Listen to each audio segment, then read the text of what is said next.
Second tutorial.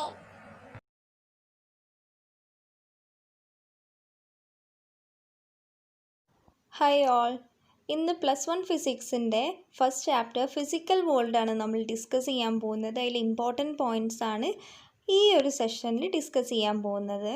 അപ്പോൾ ഇതിലെ ആദ്യത്തെ topic, what are the 4 fundamental forces in nature. First force gravitational force ആണ്, നമുക്കെല്ലാവർക്കും അറിയാം.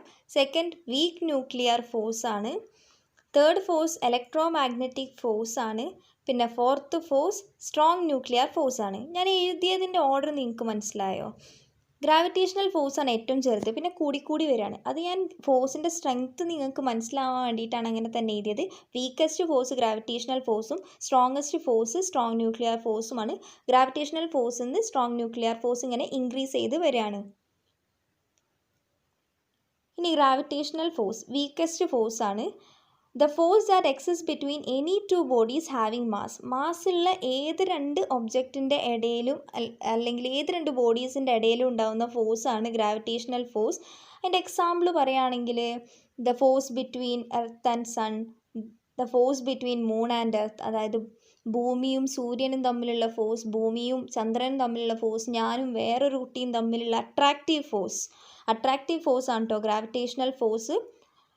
ദ ഫോഴ്സ് ബിറ്റ്വീൻ, ഇപ്പം നമ്മൾ കൺസിഡർ ചെയ്യുക രണ്ട് ഒബ്ജക്ട്സ് M1 M2 മാസ്സുള്ള രണ്ട് ഒബ്ജക്ട്സ്. ആ objects separated by a distance R ആണ്. അപ്പോൾ Isaac Newton universal law of gravitation പ്രകാരം ഒരു ഇക്വേഷൻ തന്നിട്ടുണ്ട്. ആ ഇക്വേഷനാണ് F=g M1 M2/r². അതെങ്ങനെ വന്നത് എന്ന് ഞാനിപ്പോൾ തന്നെ എക്സ്പ്ലെയിൻ ചെയ്യുന്നുണ്ട്. ഒരു ഒബ്ജക്റ്റ് കൺസിഡർ ചെയ്യുക M1, അതേപോലെ ഇവിടെ ഒരു ഒബ്ജക്റ്റ് കൺസിഡർ ചെയ്യുക M2. അപ്പോൾ തമ്മിലുള്ള ഡിസ്റ്റൻസ് R ആണെന്ന് കരുതുക.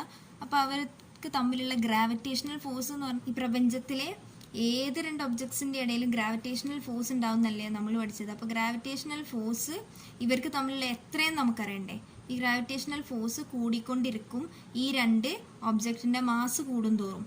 ഈ രണ്ട് ഒബ്ജക്റ്റിൻ്റെ മാസ് കൂടുന്തോറും, അതായത് പ്രൊഡക്റ്റ് ഓഫ് ഈ M1ൻ്റെ മാസും M2ൻ്റെ മാസും ഇൻറ്റു ചെയ്യുമ്പോൾ കിട്ടുന്ന ഒരു പ്രൊഡക്റ്റ് ഉണ്ടല്ലോ, അത് കൂടുന്തോറും ഗ്രാവിറ്റേഷണൽ ഫോഴ്സ് അവ തമ്മിൽ കൂടിക്കൊണ്ടിരിക്കും. അതേപോലെ gravitational force inversely proportional to R² ആണ്. അപ്പോൾ നമുക്ക് എന്ത് ചെയ്താൻ പറ്റും? R² അവ തമ്മിലുള്ള ഡിസ്റ്റൻസ് ആണ്. F is directly proportional to M1 M2/r². Proportionality sign മാറ്റാൻ വേണ്ടിയിട്ട് നമ്മളൊരു കോൺസ്റ്റൻറ്റ് കൊണ്ടുവരും. ഇതാണ് യൂണിവേഴ്സൽ ഗ്രാവിറ്റേഷണൽ കോൺസ്റ്റൻറ്റ്. അപ്പോൾ ഇതാണ് ഗ്രാവിറ്റേഷണൽ ഫോഴ്സിൻ്റെ ഇക്വേഷൻ. ഇനി പ്രോപ്പർട്ടീസ് ഓഫ് ഗ്രാവിറ്റേഷണൽ ഫോഴ്സ് ആണ്. അപ്പോൾ ആദ്യത്തെ property, it is always attractive in nature.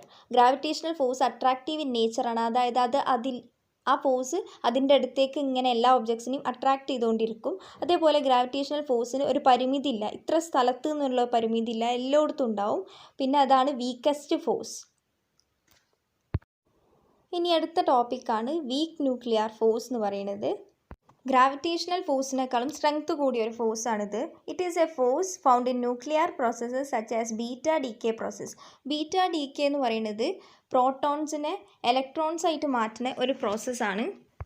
ഈ ഒരു പ്രോസസ്സിൽ ഇൻവോൾവ് ആയിട്ടുള്ള ഫോഴ്സാണ് വീക്ക് ന്യൂക്ലിയർ ഫോഴ്സ് എന്ന് പറയുന്നത്.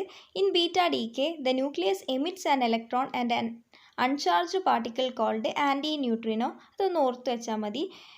ബീറ്റ ഡീകെ നടക്കുന്ന സമയത്ത് ന്യൂക്ലിയസ് ഒരു ഇലക്ട്രോണിനെയും അതേപോലെ ഒരു ചാർജ് ഇല്ലാത്ത പാർട്ടിക്കിൾ ആൻറ്റി ന്യൂട്രിനോനെയും എമിറ്റ് ചെയ്യുന്നുണ്ടെന്ന്. ഇനി properties of weak nuclear force ആണ് പറയാൻ പോകുന്നത്. ആദ്യത്തെ property, it is A short range force. ചെറിയൊരു റേഞ്ചിലുള്ള ഫോഴ്സാണ്, കുറച്ച് ഏരിയയിൽ മാത്രമേ ആ ഫോഴ്സ് കാണുള്ളൂ, അത്രയേ ഉള്ളൂ. ഇനി പറയാൻ പോകുന്ന ഫോഴ്സ് ഇലക്ട്രോ മാഗ്നറ്റിക് ഫോഴ്സ് ആണ്. It is a force between charged particles ആണ്. അതായത് ചാർജ്ഡ് പാർട്ടിക്കിൾസിൻ്റെ ഇടയിൽ കാണുന്ന ഫോഴ്സാണ്. ഒരു എക്സാമ്പിൾ പറയുകയാണെങ്കിൽ like charges repel and unlike charges attract നമ്മൾ പറയാറില്ലേ. ഈ അട്രാക്ഷനും റിപ്പൾഷനും ഒക്കെ ഒരു തരം ഫോഴ്സാണ്. If charges are at rest the force is given by Coulomb's law. Coulomb എന്ന് പറയുന്ന ഒരാൾ ഒരു ലോ കൊടുത്തു, കൂളംസ് ലോ എന്നാണ് ആ ലോൻ്റെ പേര്. ആ ലോ പ്രകാരം F=K Q1 Q2/r² ആണ്. ആ ഇക്വേഷൻ എങ്ങനെ വന്നതെന്ന് ഞാൻ എക്സ്പ്ലെയിൻ ചെയ്യുന്നുണ്ട്. രണ്ട് ചാർജസ് റെസ്റ്റിലാണെങ്കിൽ അവ തമ്മിലുള്ള ഫോഴ്സ് ഓഫ് അട്രാക്ഷൻ ആണ് ഈ ഒരു ഇക്വേഷനിലൂടെ പറഞ്ഞു തരുന്നത്. ആ ഒരു ഇക്വേഷൻ്റെ പേരാണ് കൂളംസ് ലോ. ഓക്കെ,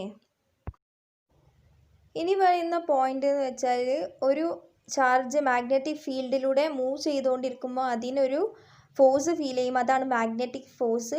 ഇലക്ട്രിക് ഫോഴ്സും മാഗ്നറ്റിക് ഫോഴ്സും ടുഗെദർ വിളിക്കുന്ന പേരാണ് ഇലക്ട്രോ മാഗ്നറ്റിക് ഫോഴ്സ്. അതത്രേ ഉള്ളൂ. പിന്നെ അടുത്ത ടോപ്പിക് വരുന്നത് properties of electro magnetic force ആണ്. ആദ്യത്തെ പ്രോപ്പർട്ടി എന്ന് പറയുന്നത് electro magnetic forces are both attractive and repulsive ആണ്. ഞാൻ പറഞ്ഞിട്ടുണ്ടായിരുന്നു like charges repel and unlike charges attract. അതൊക്കെ ഒരു തരം ഫോഴ്സസ് ആണ്, ഇലക്ട്രോ മാഗ്നറ്റിക് ഫോഴ്സ് ആണ്. പിന്നെ അതൊരു ഇൻഫിനിറ്റി, അതിൻ്റെ റേഞ്ച് ഇൻഫിനിറ്റി ആണ്, അതായത് ഒരു ലിമിറ്റൊന്നുമില്ല, അതിൻ്റെ ഫോഴ്സ് ഒരു ലിമിറ്റൊന്നുമില്ല. സ്ട്രോങ് ന്യൂക്ലിയർ ഫോഴ്സ് എന്ന് പറയുന്നത് ന്യൂക്ലിയസിൻ്റെ ഉള്ളിൽ തന്നെയുള്ള ഫോഴ്സാണ്, അതായത് ഒരു ലിമിറ്റ് ഉണ്ട് അതിൻ്റെ ഫോഴ്സിന്. പക്ഷേ ഇലക്ട്രോ മാഗ്നറ്റിക് ഫോഴ്സിന് അങ്ങനെ ഒരു ലിമിറ്റ് ഇല്ല, അത് ഇൻഫിനിറ്റിയാണ്, എല്ലാ സ്ഥലത്തും ഉണ്ടാവും. ഓക്കെ, ഇനി പറയാൻ പോകുന്നത് ഇൻവേഴ്സ് സ്ക്വയർ ലോനെ പറ്റിയാണ്. അതത്ര ഇമ്പോർട്ടൻസ് ഒന്നും ഇല്ലെങ്കിൽ കൂടി ഒന്ന് ജസ്റ്റ് മെൻഷൻ ചെയ്തിടുകയാണ്, അതിനെക്കുറിച്ചുള്ള പറയാൻ പോവാണ്. ഗ്രാവിറ്റേഷണൽ ഫോഴ്സിൻ്റെ equation F is equal to G m1 m2 by r സ്ക്വയറും ഇലക്ട്രോ മാഗ്നറ്റിക് ഫോഴ്സിൻ്റെ equation F is equal to K q1 q2 by r സ്ക്വയറിൻ്റെ ഇക്വേഷൻ ആണ് എഴുതി വെച്ചിരിക്കുന്നത്. അപ്പോൾ ഇതിൽ ആദ്യത്തെ ഗ്രാവിറ്റേഷണൽ ഫോഴ്സിൻ്റെ ഇക്വേഷനിൽ F directly proportional to 1 by r square ആണ്. ഇലക്ട്രോ മാഗ്നറ്റിക് ഫോഴ്സിൻ്റെ ഇക്വേഷനിൽ F directly proportional to 1 by r square അല്ലെങ്കിൽ F inversely proportional to r square ആണ്. അപ്പോൾ ഈ രണ്ട് ഇക്വേഷൻസും ഇൻവേഴ്സ് ലോ ഒബേ ചെയ്യുന്നുണ്ട് എന്ന് നമുക്ക് പറയാൻ പറ്റും, ഗ്രാവിറ്റേഷണൽ ഫോഴ്സും ഇലക്ട്രോ മാഗ്നറ്റിക് ഫോഴ്സും.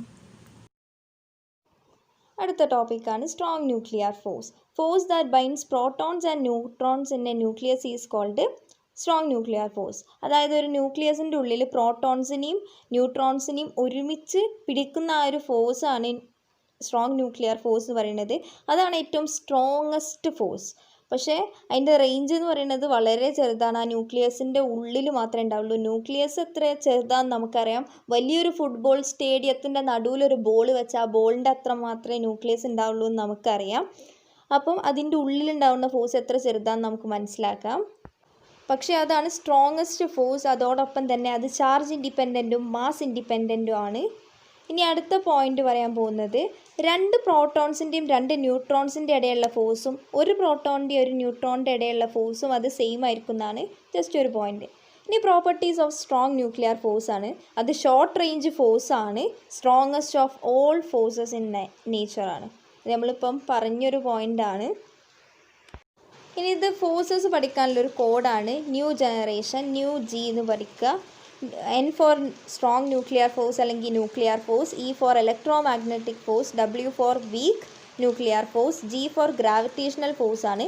സ്ട്രോങ്ങസ്റ്റ് ഫോഴ്സിന് വീക്കസ്റ്റ് ഫോഴ്സിലേക്ക് നീങ്ങുകയാണ്, അതായത് ഫോഴ്സ് കുറഞ്ഞു വരുന്നൊരു ഓർഡറാണ്. അപ്പോൾ ന്യൂക്ലിയർ ഫോഴ്സാണ് സ്ട്രോങ്ങസ്റ്റ് ഫോഴ്സ്, പിന്നെ അതിനേക്കാൾ കുറച്ച് കുറഞ്ഞത് ഇലക്ട്രോമാഗ്നറ്റിക് ഫോഴ്സ്, പിന്നെ അതിനേക്കാൾ കുറച്ച് കുറഞ്ഞത് വീക്ക് ന്യൂക്ലിയർ ഫോഴ്സ്, പിന്നെ ഏറ്റവും കുറവുള്ളത് ഗ്രാവിറ്റേഷണൽ ഫോഴ്സ്. പക്ഷേ റേഞ്ചിൻ്റെ വയസ്സിൽ ഗ്രാവിറ്റേഷണൽ ഫോഴ്സാണ് ഏറ്റവും കൂടുതൽ റേഞ്ച്. ഇനി ഒന്ന് രണ്ട് ഇമ്പോർട്ടൻറ്റ് ടോപ്പിക്സും അതോടൊപ്പം കുറച്ച് ക്വസ്റ്റ്യൻസും ആയിട്ട് അടുത്ത വീഡിയോയിൽ കാണാം. കുറച്ച് പ്രീവിയസ് ഇയർ ക്വസ്റ്റ്യൻസും ഇൻക്ലൂഡ് ചെയ്തിട്ടുണ്ട്, ഇമ്പോർട്ടൻ്റ് ആണ്. ഈ ചാനൽ ഇഷ്ടപ്പെട്ടിട്ടുണ്ടെങ്കിൽ എന്തായാലും സബ്സ്ക്രൈബ് ചെയ്യുക. Thanks for watching.